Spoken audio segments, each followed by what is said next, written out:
This is the Strong is a Mindset podcast, episode number 120. If you're tired of setting and forgetting your goals, try this approach instead. This is the Strong is a Mindset podcast, where you'll learn how to build both a strong body and a strong mind by eating, moving, and thinking. I'm your host, physician, personal trainer, certified health coach, and certified life coach, Carrie Holland. Hey, how are you? What's new? What's good? So, what's good here? We are going to talk about a different approach to goal setting today. So I'm going to walk you through a framework that you can start using right now to make reaching your health and fitness goals more simple. I'm taking a little bit of a different approach because it ties in many of the important concepts that I think are essential to your success. And I've talked about many of these on the podcast, but we're going to tie them all together. So my goal and my job as a coach is to help you set and reach your goals. That is one of my key functions in the role that I play with my clients. At the same time, I want to help you make this simple, and I want to make this actionable. And I want to take goal setting far beyond what you may have learned in the past about it. So meaning we are going beyond the SMART goal approach today, okay? We're going to go much deeper than that. My purpose today is to take goals, habits, identity, and thinking and tie them all together. So if you know me at all, you know that I really like simple. And that is especially the case when it comes to changing your habits. I think that health, fitness, and weight loss have been made very overcomplicated, but it does not have to be complicated. There are loads and loads of people out there who have made fitness and the science of getting healthy super complicated. And I think that's why people get so confused and frustrated. There is so much information and, frankly, so much misinformation about health and fitness. And sometimes we get bombarded by it and we get caught up in what the newest, latest, fanciest thing is. Then we lose sight of what it really takes to change our habits. And while I like simple, I also am a huge proponent of having a plan and being specific. It is really hard to reach your goals when you're wandering aimlessly. So you need a plan. But that plan can't just be, I'm going to eat better. A plan is not, I just need to do it. No, that just does not cut it, and that's not going to get you anywhere. So today, what I'm going to do is help you get really dialed in on your fitness goal, and we're going to keep it simple, and we're going to talk about how to plan. I want to help you get really clear on exactly what you need to do to reach your fitness goal. Because when you have a goal, whether that's to lose weight, change up your eating, start an exercise routine, run a 10K race, change your job, start a business, really, it does not matter what it is. You need to have a roadmap. You need simplicity, specific steps, and clarity. And I want to help you get organized. I've said this before, but I think that one of my strengths is attention to detail. Maybe it's teetering on the edge of obsessive, but I don't think so. I think getting into the specifics and creating real, true, legit plans for change is one of the things I can do to really help the women I work with. And that's where we're going today. I'm going to help you engineer your goals, and I'm going to help you get really specific so that you walk away knowing what you need to do in order to change your habits. So let's talk about setting your health and fitness goal and then what to do once you've got that goal so that you actually take the steps to get it done. I want you to do more than just have a goal. I want you to have an action plan. All right, so let's go. All right, so first, choose your goal. And as we get into this, I want to make a distinction here between result goals and habit goals because there's a big difference. And I want you to see how these two work together. So when it comes to goal setting, there are habit goals and there are result goals. So result goals, as they sound, are a result. They're an outcome. And they're generally pretty easy to measure, fairly black and white. So as an example, if you have a goal of losing 5 pounds in 30 days, you step on the scale on day 30 and see whether you did or did not lose the weight. Similarly, if you have a result goal of running a 5K in under 25 minutes, when you cross the finish line, you will see whether you did or did not run that pace. It's fairly black and white. So result goals are outcome oriented. Either you did or you did not do the thing. And what's important here is that sometimes result goals are things that you ultimately do not have control over. So I use this example all the time because I think it's so relevant, but you could be doing everything you feel you need to do. You could be doing everything right that you think you need to do in order to lose weight. And despite this, you still might not lose 5 pounds in 30 days. You may do all of the training you need to do to get you ready for your 5K. And on race day, you still may not get to an 8-minute mile pace, despite doing your training plan exactly as it's written. So 5 pounds in a month or 8-minute miles for a 5K, those are examples of result goals. And often you do not have 100% control over those. And that's just it. Result goals are rooted in an external outcome that is not within your control. But habit goals, on the other hand, those are different. So when I think of habit goals, I think of your process. A habit goal is a behavior that you put on repeat in order to achieve your desired result goal. So as an example, if you have a goal to lose a certain amount of weight, the next thing you want to do is come up with the habits that will get you there. Those behaviors that you will need to do repeatedly in order to get your results, those are your habit goals. And as a reminder here, get specific. I will have a salad with dinner 5 nights a week instead of bread. I will drink water instead of regular soda during lunch. I will eat out at restaurants no more than once a weekend. Those are habit goals that when you do them will get you closer to your result goal. Or if you're looking to create an exercise routine, instead of making your goal, I want to get strong, which is not specific and doesn't really tell me much, get specific and give me the habits that you need in order to get strong. So here, this is where you can call on your SMART goal framework, if that helps you. So remember that SMART goal setting is another tool in your toolbox to help you achieve your goals. So SMART just stands for specific, measurable, action-oriented, realistic, and time-bound. So a SMART habit goal related to getting strong would be, I will lift weights 3 times a week, 30 minutes at a time, doing a 3-day split of upper body, lower body, and full body with a goal of lifting for progressive overload. That is specific. And then you practice following that. So that is both a SMART goal, but it's also a habit goal. And you have 100% control over whether or not you strength train 3 days a week for 30 minutes. And if you execute that habit goal repeatedly, you will achieve your result goal. You will get strong. And the point of me making this distinction between result goals and habit goals is to keep you focused.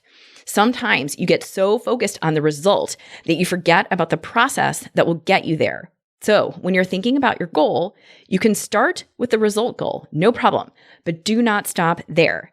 And I make a big stink out of this because often this is where you get tripped up. You'll tell me, I really want to lose weight, or I want to eat healthy, or I want to be muscular. But those are results. They are non-specific, and those goals do not direct you at all. So choose the result you want, but recognize there is still a lot more to do. And once you identify the result that you want to create or your result goal, then push yourself to keep going and ask, what is the process that will get me there? What are the habits that I need to get really, really good at doing in order to get the result that I'm looking for? Because the habit goals that you decide on are going to be your key to actually making the result goal happen. And here's the other thing to note about your habit goals. When you decide on the habits that are going to get you your results, be realistic. Get very real with yourself. Meaning, I want you to decide what you are willing to do every single day in order to move the needle forward. What are you willing to do day in and day out to get you closer to your goal? So if you want to lose weight, if that's your result, then come up with the habits that you are committed to doing every day to get you there. And those could be habits like, I will write out all of my meals the night before I eat them. I will do meal prep on Sundays or a day that I'm not working and finish meal prep with 2 proteins cooked and ready to go. I will indulge in a delicious dessert once a week and no more. I will drink 2 sodas per week and stick to water otherwise. So whatever it is, choose your habits wisely. And here's why. Your habits are the things that you do over and over again. So this is the grind, okay? There is absolutely nothing sexy about this. We're talking about cooking chicken breast on a weekend here, okay? We're talking about drinking water. There is nothing fancy about habit change. And there's nothing fancy about changing the way you eat in order to lose weight. This is the boring stuff, okay? This is having an ice cream with your kids once and practicing saying no the other 6 times in the week because you know that having ice cream every day is not going to get you where you want to go. So when you decide on your habits, please do a gut check and be sure that the habit goals you are setting are things that you are ready to do every day. And I want you to do more than decide. I want you to decide and commit. Commit to habits that you're ready to do for the long haul. And again, this is the boring stuff. And often this is where you get tripped up before you even get started because you choose big habits that are not behaviors you can sustain for the long haul, like giving up all carbs or creating an eating window that doesn't start until noon, even though you work out at 5 a.m. and are starving by 10 a.m. So think long and hard about the habits that you can do every single day and check in with yourself. Make sure that what you're choosing makes sense for your life. Okay? So once you've decided on both your result goal and your habit goal, the next step is to work the process backwards. So if your result is, I want to eat healthier so I can lose weight, there you go. There's your result. And if you decide that one of your habit goals is, I need to plan out my meals and snacks every night before I go to bed, there it is. You just outlined your specific behavior or your process that will help get you to the outcome of eating healthier. You decided, I am committing to writing out and planning my food every night before bed. And now, keep going. Work the process backwards. So ask yourself, what has to happen in order for me to plan out my meals every night before bed? So it could be things like, I have to choose a system. I need to decide, pen and paper, the notes app on my phone, a journal, a tracker. But whatever it is, you have to decide on a system.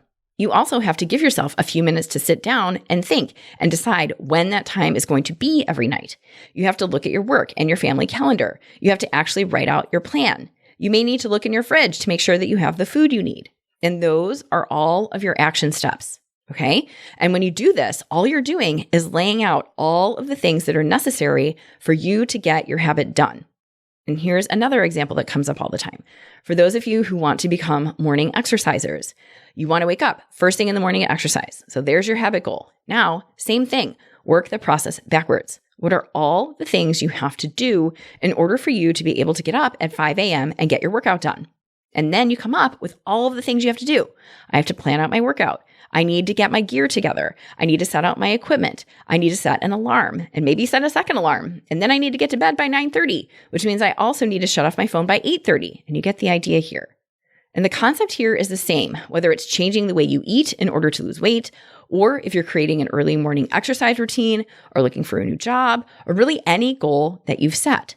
You list out all of the steps that you need to take in order to do that behavior. And while you may think this is tedious, I promise you it's worth it. You may think that it's not worth it to think through all of the things that have to happen for you to plan out your meals. But when you don't have a plan, you're leaving it to chance. I have a lot of clients who initially shrug this off and who don't spend the time necessary to think through this. And then when they go to execute, it doesn't work. If you don't give yourself time to plan your meals, you're walking into your day blind. And that's where you end up making choices that you may not be thrilled about. And so this is just one more place where planning is essential, okay? If you want to change your results, if you want to change your habits, I promise that you need a plan, okay? So don't skip this step. And again, all you're doing is working it backwards, okay? You're taking the result, eating healthy to lose weight, and then deciding on the habits that will get you there. I will plan out my meals the night before I go to bed. And then you're outlining all of the things that need to happen in order for you to plan out your meals. You're just working it backwards. Okay? All right, next. So you've got your result goal. You decided on the habit goal that will get you to that result goal. And then you worked it backwards to figure out all the things that have to happen in order for you to execute the habit. Now, the next step in the process is to imagine all of the obstacles that are going to get in the way of you executing that habit. So this is actually one of my most favorite things to do with clients when we talk about goals and habits. So this is where we get to pull apart patterns, strategize, and come up with solutions. So let's get back to our example. Your result is that you want to eat healthier to lose weight, and you decide that the habit goal you want to get really good at is writing out your food plan the night before. And you've come up with all the things you need to do in order to do that. Decide on a self-monitoring system. Think about your schedule. Check your fridge. Write out your meals. So now the next step is to start thinking of the things that are going to get in your way. So what are the things that are going to keep you from planning out your meals? And the one that comes up most often is you're tired. At the end of a long, stressful day, and when you finally have a second to sit down and breathe, the last thing you want to do is write out what you're going to eat tomorrow. This one comes up all the time. So there's your obstacle. Now you come up with your strategies to address it. So what will you do when you feel tired? What are you going to say to yourself when it's 9:30, you're exhausted, You just want to go to bed, but you haven't planned out your food. So do you say, forget it, maybe tomorrow, maybe I can get it done in the morning? Or do you say, I'll just make good choices, which is one of my least favorite strategies. So my beef with the statement, I'll just make good choices, is that it tells me nothing. So what exactly does that mean? Does good choices mean you get a small fry instead of a supersize? Or does it mean you order a salad?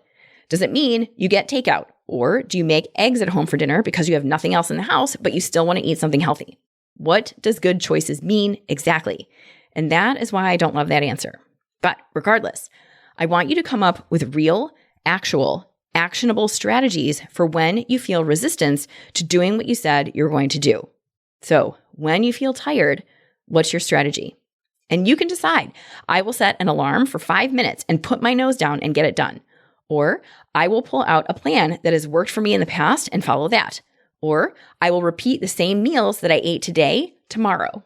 Or I will order a salad at work tomorrow. Whatever it is, decide on what your strategy is going to be when you come up against the obstacle of I'm too tired. And here's something else, and this is essential.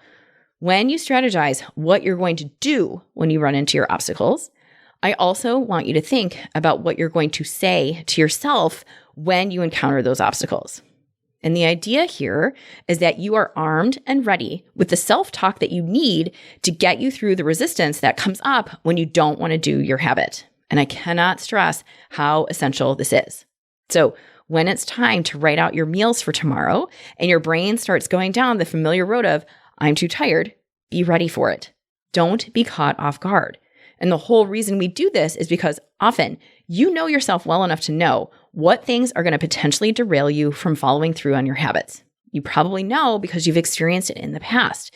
You probably have a pretty good idea of what justifications or thoughts your brain is going to serve up to you when it's time to write out your plan and you're feeling resistance to it because you're tired. So be ready with an answer. So it could be something like, yes, you are tired, but you committed to this and you're going to follow through. Or, yep, I get it. You're tired and that's okay. You can still write your plan even when you're tired. Or, tomorrow, I'm going to be really glad I did this. Or, it is worth it to take 5 minutes because in all honesty, it shouldn't take that long. It's worth it to take 5 minutes and plan my meals so I know what I'm going to eat tomorrow. I want you to be ready for when your brain plays dirty and tries to talk you out of your new habit. And that means being ready with the self-talk that is supportive instead of agreeing with your justifications. Because remember, when you agree with your justifications, it's game over and it's lights out with no meal plan written. Or to go back to our morning exercise example, it's usually getting out of bed that's the hardest part. And you can be ready for that. You can be ready with an answer for when your brain offers, hey, just sleep in. You can try again tomorrow. You can have an answer for when your brain suggests, hey, you can do it after work, even though you've got a super long day and you rarely get home before 6:30 and you have to race your kids all over the place and won't be home until 8 o'clock. You can try to do it tonight instead. So why don't you just sleep in? You can be ready for that. You can have a comeback.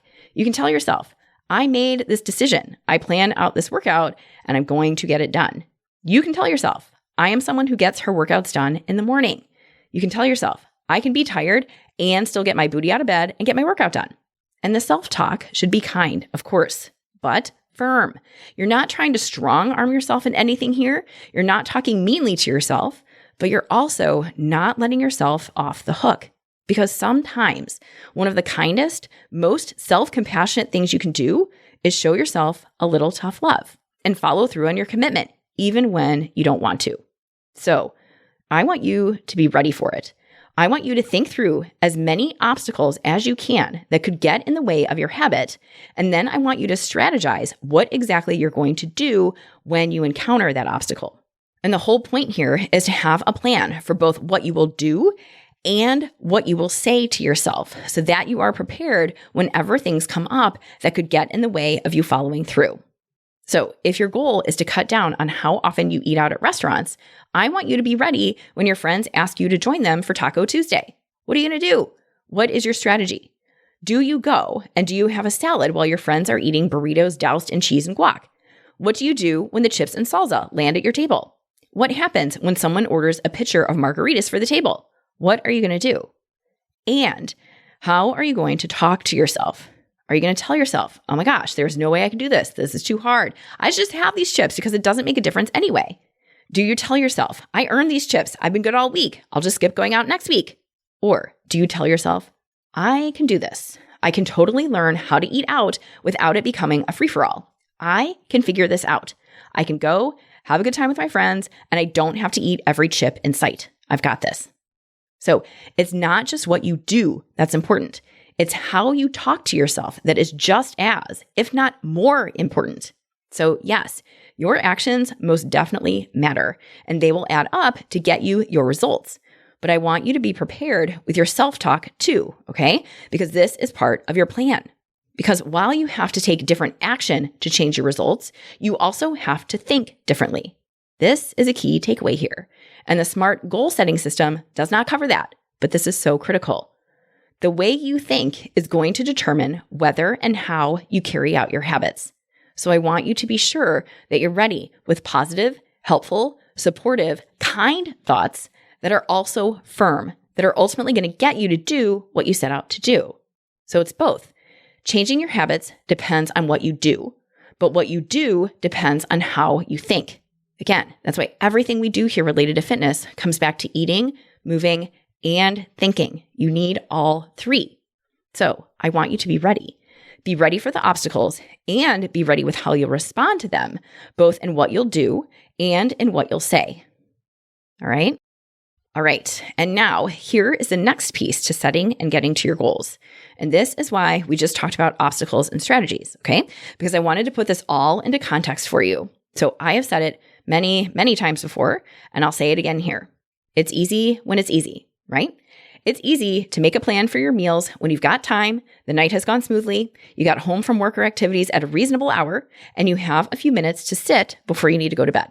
It is not as easy to make your plan for the next day when you have been running around all day like a crazy person and haven't had a minute to breathe, let alone think about your food, right? So the main reason we do all of this work is so that you're ready when it's not easy, okay? And so here's one other way I want you to frame this. How do you do the work and execute your habits even when it is not easy? Here it is. You think about the kind of person you need to be who follows through, even when it's not easy. Think about the kind of person you want to be. So when you had a night that totally stunk and you haven't had any time to yourself, but you're really committed to planning your meals, you can ask yourself the question, what kind of person would make her meal plan anyway? Who is that person? And then answer the question. So the kind of person who makes her meal plan anyway, even though it's been a crazy night and she's tired, the kind of person who does that is strong. She is determined. She is hardworking. And keep going. The kind of person who makes her meal plan regardless, she tells herself, you will so appreciate this tomorrow. You will be so glad you did this tomorrow. That person treats herself kindly, and she also gives herself just a little bit of tough love, and then she does the thing anyway. She follows through on her habit. So, do you see what we're doing here? You're thinking about the kind of person who does the habits that you want to be doing, even when it's hard. You get super clear on what that person is like, what qualities she has, how she feels, and what she thinks. And then here's the kicker. Once you've done that, you act accordingly, okay? You act accordingly. So if you want to get up at 5 a.m. and get your workout done, but you have trouble getting out of bed, you ask yourself, what kind of person would get out of bed anyway? What is she like? How does she think? How does she feel? And then you answer the question. The person who gets up and gets her workout done anyway is focused. She is disciplined. She thinks to herself, yep, I'm tired and I don't love to exercise in the morning, but I will do this because I will feel so much better after I get it done. And then you practice it. You practice acting and thinking like the person who gets up at the crack of dawn to get her workout done. You practice doing whatever that person would do when she comes up against obstacles like feeling tired. And then what happens when you practice acting and thinking like that person? Well, what happens is you become that person. You become focused. You become disciplined. And then you get up, you get out of bed, and you get your workout done. And when you do that, and you believe that you are the kind of person who gets her workout done, and then you go and do it, you prove it to yourself. You prove yourself right. So, do you see what we've done? You decided on the person you need to be in order to execute your habit. You described her and how she thinks and how she feels, and then you go and practice being that person. And in that process, you become that person with the habits to back it up. So this right here, this is the stuff that changing your identity is made of, okay? This is the stuff right here. All right, so there it is. We just talked through goal setting, but I wanted to take it far beyond what you might have done in the past. We started with a result goal. Then we decided on a habit that will get you closer to that result. Then we worked it backwards and came up with all of the things you need to do in order to execute that habit. Then we came up with the obstacles that can get in the way of you doing your habit. And then we decided on who the person is that gets her habit done anyway. We decided on how that person thinks and feels. And then once you have all of this information, you go and put it into practice. You go and do it. All right? And there's one other thing I want to point out here because this comes up all the time. So when we took the example of losing weight, that was our result. And then we chose one habit, meal planning, just one. And then we took that one habit of meal planning and we blew it all up to figure out all the things that need to happen in order for you to plan your meals. And where some of you get tripped up is when you start to question, well, what about everything else? What about calorie tracking and measuring my food or sticking to a fasting window? And you come up with loads and loads of other habits that you want to change all at once. But here's the thing. Here's where I see people get stuck, and I want to help you past this. Choose one thing, okay? Choose one thing that you believe is going to help you and commit to it. Commit to getting really, really good at it. And I think meal planning is a really great place to start because all you're doing is writing out what you're going to eat. That's it. So choose that and practice that habit and go nail it. Nail that habit. And then repeat the process. Once you have meal planning on autopilot, you can layer on your next habit. And maybe that habit is prepping some proteins over the weekend. And then you repeat the process. You come up with all the things that have to happen in order for you to prep some food. And you think through the obstacles that are going to get in your way and how you'll address those, both in what you'll do and how you will talk to yourself. And here's why I would suggest taking this route of one thing at a time. Often, when you change your habits, you get wooed by the 0 to 60 approach. You want to change everything all at once, but then it gets really hard, it's too much, and then you back off entirely and end up right back where you started. And that on again, off again cycle of overly strict followed by off the chain, that just does not work. It will leave you frustrated, and it's not going to help you create permanent habit change. So instead, if you are tired of starting and stopping on repeat, how about you try a different approach? So I know this is different. I know this is slower, but I also know that this is a process that works. I've done it myself. I've guided clients through this. Slow and steady with a real plan that addresses not just what you're going to do, but what you're going to say and how you're going to think. That is how you reach your goals. All right. And if you want help with this, let's go. When you coach with me, we will set realistic goals. Then we'll strategize so you know what you're going to do and how you're going to think when it gets hard. Check out my website. Go to www.carriehollandmd.com/contact. Send me a message and let's talk about how changing your habits will change your life. All right. Thank you again for hanging out with me, and I'll catch you again next week. Hey, if you're looking for your next great read, I've got you covered. Head over to carriehollandmd.com/books and download my list of most favorite reads. I've got 2 collections waiting for you. One is all about work-life balance. The other is a collection of books that have changed my life. I've referenced many of these books in the podcast, and now you can access those titles all in one place. Again, that's carriehollandmd.com/books. Check it out and find your next great read. Thank you for listening to the Strong is a Mindset podcast. If you want to learn more about how to build both a strong mind and a strong body by eating, moving, and most importantly, thinking, check out carriehollandmd.com.